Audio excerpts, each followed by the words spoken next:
we start out with a segment about the Ben Franklin Stamp Club. And right now we're going to open our meeting, and Ben Franklin Stamp Club is now open. As you know, Ben Franklin is the first Postmaster General of the United States, and this is a sketch of him and a book that's about Ben Franklin. And we celebrate Ben Franklin as being the Postmaster General and starting the stamps that we use even today. By being a stamp collector, you are a philatelist, and we welcome all of you to be a philatelist. It doesn't matter if you're 3 years old or if you're 70 years old. This is a hobby for everybody of every age. It's easy, it doesn't cost anything, it's virtually free, and you learn so much. So in the stamp book, this is my 3-ring notebook, and you should be collecting a 3-ring notebook. It can be an old one, it doesn't matter. And then you're going to send me a letter, and I'm going to send you a whole handful of stamps. And you're going to take these stamps and you're going to throw them in a little dish of water and float the stamp off. And then you're going to sort them and put them in your stamp book. You're going to put all the flowers on one page, all the buildings on another page. You're going to put the famous people on another page. And that's the beginning of your stamp club. Now, here at our stamp club, we have wonderful help from the post office, and this is one of the coloring books that you can get absolutely free just by going down to your post office, telling them you're a philatelist, that's a stamp collector, and that you want one of the coloring books. If you can't get one at your post office, stop by at my Organic Green Cafe in Edgewater Park, right at 1101 Cooper Street, and I'll give you one of the few that I have here. It's absolutely free, and I will also give you a handful of stamps. If your post office has a copy of the Philatelistic newspaper, this is a magazine, not a newspaper, sorry, and it tells you what every stamp is worth, and that will give you an idea of how to start your collection of stamps. I have several of these. If you stop at my office at the Green Cafe in Edgewater Park, I'll be happy to give you one of mine. Also, since this is February, this is the Black History book. This is a book that's very good. It's about a 1/4 inch thick, and it's very well done. And it's about all of the stamps that have reference to black people, black businesses, black inventions, everything having to do with the culture, and this is a book specifically for that. And I have about a half a dozen of those, so if you're one of the first people to stop by the cafe, I'll be happy to give you one of those books as well. But what I wanted to talk about today, I wanted to tell you about the posters in every post office. This is a poster that very fortunately I was able to get from the previous postmaster whenever they had something new on the walls. And this is the hotline. This is for people who are defrauding the post office. Whenever you do something fraudulent by not paying the correct postage on a letter or a stamp, it costs everybody money. So this is the hotline number that you can call if you know that somebody is, say, using a wrong mailbox, or somebody who is going into a mailbox, who is doing something, stealing out of a mailbox, taking packages out of a mailbox. This is the hotline number, and you can find it on the website, www.US Postal Service, and they have all that on the website.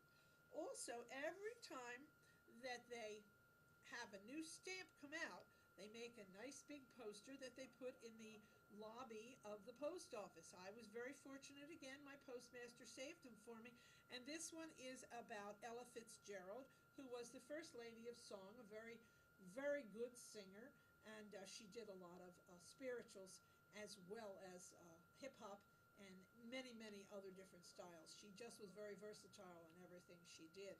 So that's a new one that's coming out. And then also, when the Flags of the Nation stamp came out, this poster was put up in the lobby of the post office, and you were actually able to collect all of the stamps, see them down here, all the stamps of the different states. Every state has a stamp. So in my stamp book, I have a section that is actually designated as state stamps. And I have collected not just one, I always keep two of every stamp, because I might find somebody who has a stamp that I don't have and I want to trade. So I trade them one of the two that I have. And so that's another poster that was done. And so those are all available for you. Remember, a philatelitic club, you can see it here, philatelitic bulletin, and it has pictures in it of all the stamps that came out for that particular week. And there's new ones coming out all the time. This is a particularly good one. This is a 14-cent. Actually, it's a British stamp. And how do we know that a stamp is British?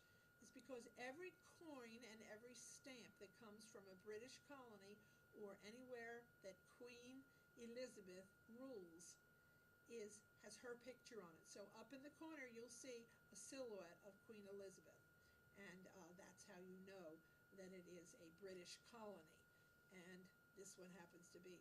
So look up on the internet philatelic bulletin, and you'll be able to get yourself some copies of these. All right. By now you should have your book ready. You should be floating stamps, and you should be incorporating what you have. When Mom and Dad get letters in the mail, okay, what you want to do is, after they finish with the envelope, tear off the corner, save it. And then when you get 10 or 20 of them, set up a bowl of water and go ahead and collect them that way. Float them off and then put them in the category in which they are accustomed. This is one of the coloring books that is available if you stop by the Green Cafe, and I'll be happy to give it to you. It has the stamps for the different states. This happens to be the stamp for Nevada, and this one down here is the stamp for California. And in their stamp, it has many of the things that are happening in that state. So you can color it any way you want, or you can find the original California stamp and color it to look exactly like the California stamp. On the front here, you will see some of the stamps in their original position. Here's Wisconsin, here's New York, here's the Virginia stamp, and here's the Hawaii stamp. Let's see if on the back we had different ones. On the back we have the Kentucky stamp, the Maine stamp. What is this one? I'm reading it upside down. Washington stamp, and that's Virginia from the other side. So this is available for you, and you can color it any way you wish, and it's absolutely free. Remember, stamp collecting is for everybody in the family. You use the big word at the dinner table that is philatic. That means you are a stamp collector. And we shall be back shortly with our next segment, which has to do with food. And we'll be back with Camp with Mrs. Whitebriar here on Radio Vision Network. We'll be back shortly. Love my style and I'm dancing tonight. My smile from pearly white side. Love my style, love my style, pearly white. Love your smile. From teens to grown-ups braces, they can change your life. All ages and all faces. Your smile from pearly white. Love your style, love your style, pearly white. Love your smile. Today's show has been sponsored by Farmers Insurance in Voorhees, New Jersey. To protect your assets and the people you love, call Mike Skoranek, your local Farmers Insurance agent, at 856-336-2553. We are farmers. Bum, ba-dum, bum, bum, bum, bum. Welcome back to Radio Vision Network and Camp with Mrs. Whitebriar. On our second segment, we talk about food, and today we're talking about food that is vinegar. And vinegar is one of the things that has been used for thousands and thousands of years, and we laugh at it because it's a mistake that was a good mistake. You see, somebody took grapes, smushed the grapes up, and made wine. Except they left the wine too long and it got sour. And when that wine became sour, they no longer liked to drink it because it was too tart. And what they did was they made vinegar. And we have several different vinegars here today, which you can see. This one in particular is called a apple cider vinegar, and that is made from squashing up a bunch of apples, taking out the juice, letting the apples ferment so that they are now apple wine, and after it's apple wine, you let it ferment a second time, and it becomes vinegar. Now, I'm not too much into wines and liquors, but I am definitely into vinegar. And so this is apple cider vinegar, which is the healthiest of all the vinegars that you can eat. Next to that apple cider vinegar, we have distilled white vinegar. And you notice the apple cider vinegar is a little golden color, and that the distilled vinegar is just a flat white. It looks like water, but it's not. It is distilled. That means all the properties are taken out of it, and it is filtered so that it becomes very, very thin, and you can see right through it. And that comes from a wine vinegar. This is the wine vinegar, and that is made from red grapes and green grapes that were fermented a first time and literally let to go rotten. Fermenting means to let it go rotten. It's a good rotten because what it has the good bacteria that makes it be nutritional. So this is red wine vinegar.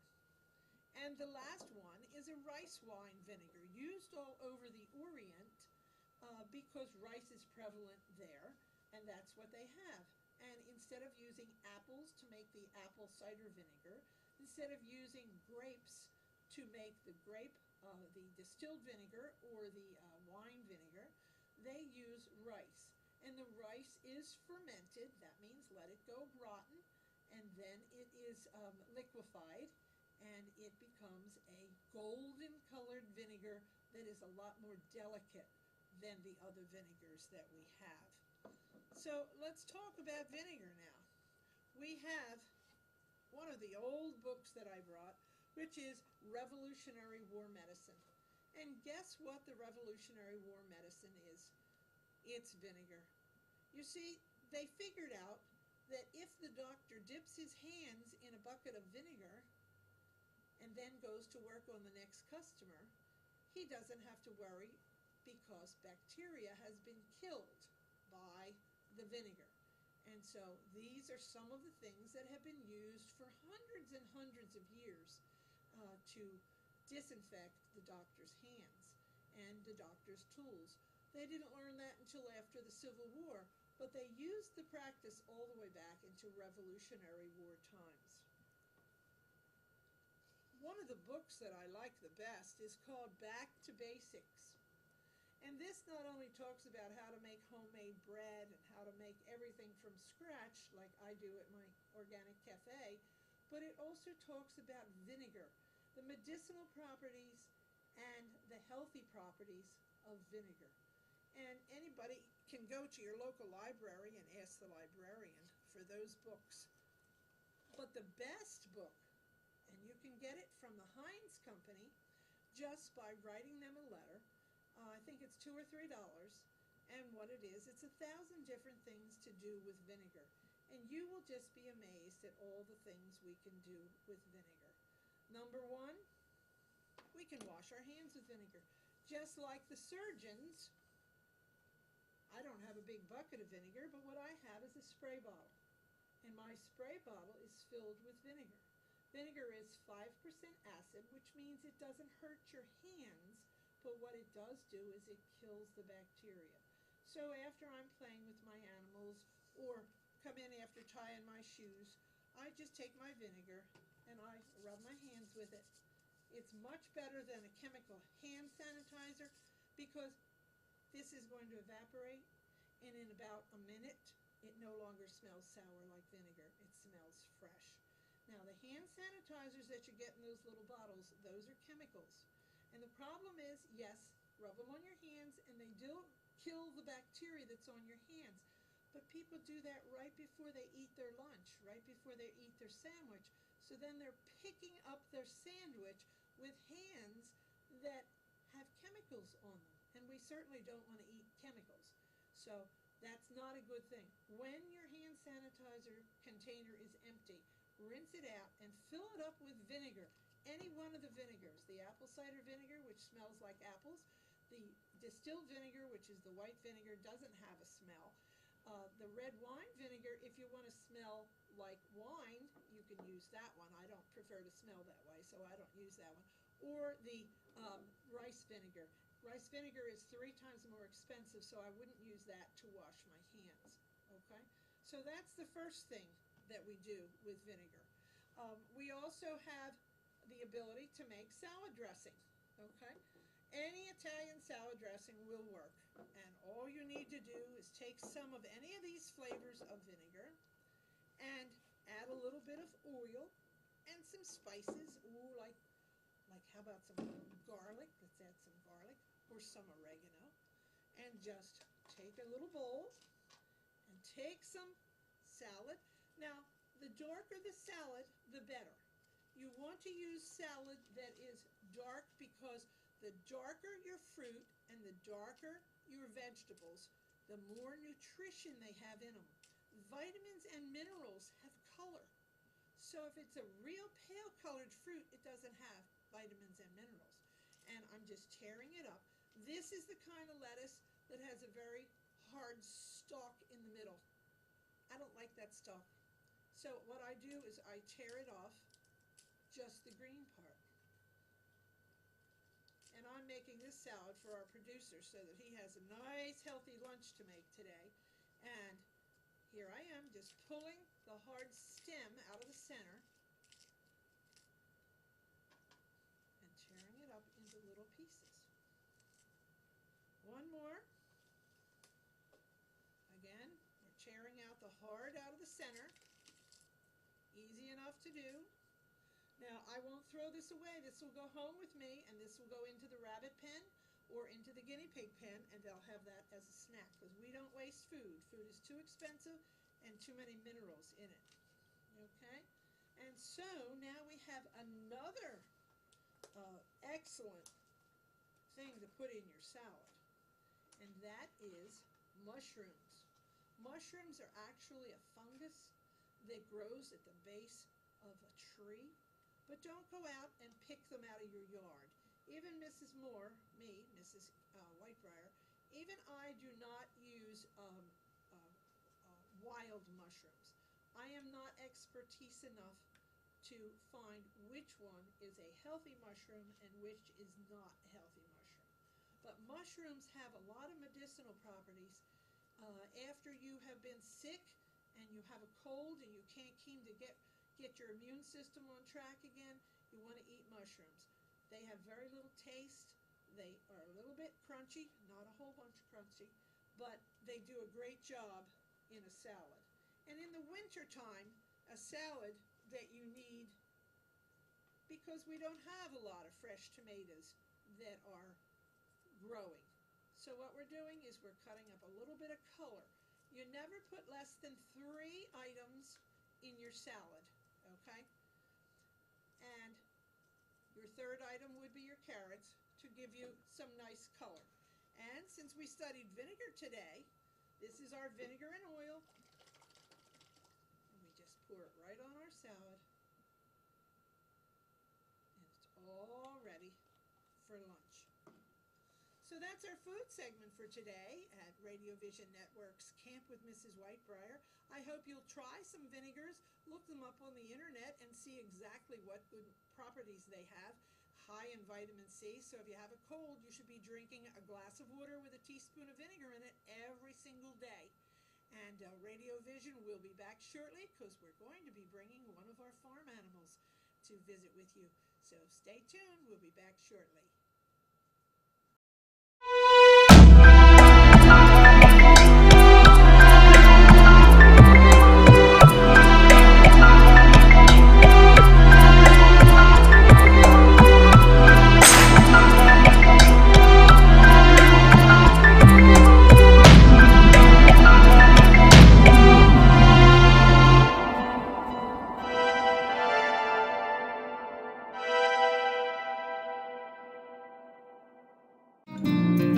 Today's show has been sponsored by More Than Gifts. Come see our new location in Marlton, New Jersey. Not just gifts, but more. Welcome back to Radio Vision Network and Camp with Mrs. Whitebriar. As our third segment of the day, we always bring one of our animals from my home at Whitebriar in Edgewater Park. And because it's wintertime, and actually this February day, which is a couple of days before Valentine's Day, we're talking about single-digit numbers here in Edgewater Park, New Jersey. So we're talking about housing for animals. Now, for those of you who watch us regularly, because we've been bringing animals on for just about a year, Henry, this is a guinea pig, and the guinea pig's house, they would live in the mountains of the Andes, and they would live in very cold weather as well as very hot weather. And they are a food source for the people there. Guinea pigs are related to the bunny rabbit, the jackrabbit, and all the wild rabbits that run around on the mountains. And that would be the food source. They eat the guinea pigs.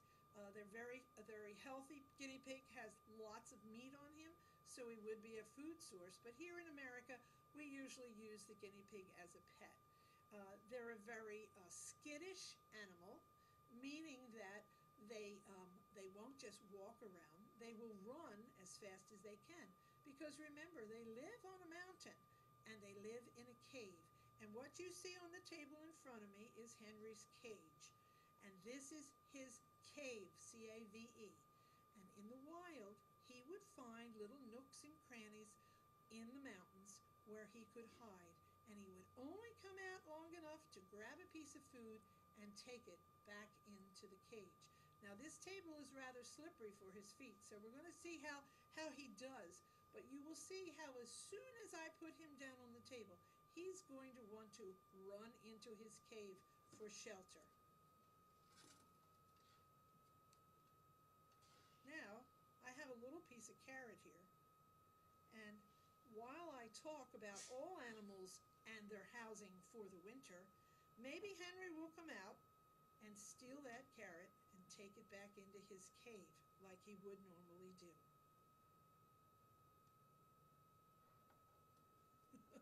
You would think I trained him to do that, wouldn't you? Right on cue. But what do the horses at Whitebriar do? Horses, and my ponies, my horses, my 2 donkeys, and my herd of goats live in a big 7-acre field. But in winter, when it's 2 degrees like it is today, they need to have a shelter.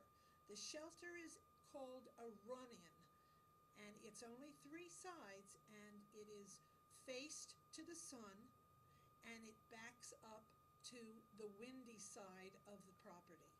And so the horses and the donkeys and the ponies would all run into there, but only when it gets this cold and if it snows or sleets. Normally, horses, cows, and all your herd animals will be out walking around and chewing on whatever they can find. You must remember that cows are not originally grazers eating grass. Cows originally were forest animals in the British Isles, and the cows were let to graze in the woods. They ate leaves, they ate the bark of the trees, and that's what they ate to survive for hundreds and hundreds of years. However, after the British cut down all the trees to build beautiful houses, there were no more trees for them to graze in, so they had to start eating grass. So when you think of it, cows really are not grazers by choice. If they had a choice, like the cows at my house, I have 2 cows on my side of the street, and then in my big farm across the street, I have 1 cow. The cow across the street is called Milkshake because he's half black and half white. And milkshake is when you order a milkshake at a restaurant, you say, "Give me a black and white milkshake." That means the white ice cream with the black syrup. That's a black and white milkshake. And therefore that cow's name is Milkshake. The cows that I have on my side of the street, one is called Baron because he had his ears split because of a genetic fluke. And it looks like he has horns like a little devil. And of course, we here in New Jersey, we have the Jersey Devil. We do Jersey Devil hunts all year round out in the Jersey Pines. So my husband wanted to name this little guy Devil, and I said, well, I'm a Christian lady. I really don't need a devil living in my barnyard, but I will call him Baron. Baron is the Jersey Pines nickname, and the Jersey Devil lives in the Pine Barrens of New Jersey. So his name is Baron. His brother, who actually is only his half-brother, they have two separate mothers, but one same miniature bull was the father. And that is a name that is Hartley. And the reason is because Hartley the cow has a brown face, and on his forehead he has a white shape of a heart. So his name is Hartley. Now these cows are in our pasture, and they would prefer to eat my bushes. They would chew on my trees. My apple tree branches get chewed up all the time by the cows because they were originally forested animals. So how do they keep warm? They have the run-in. That's what we call it, a three-sided shed that they can run into if it's really, really bad weather. Now my cows are in the run-in every single night. The horses are out and the donkey is out wandering around looking for something to nibble on. Okay? Now the goats, we have a herd of 7 goats, and our 7 goats, I'll see if I can find out what he's got in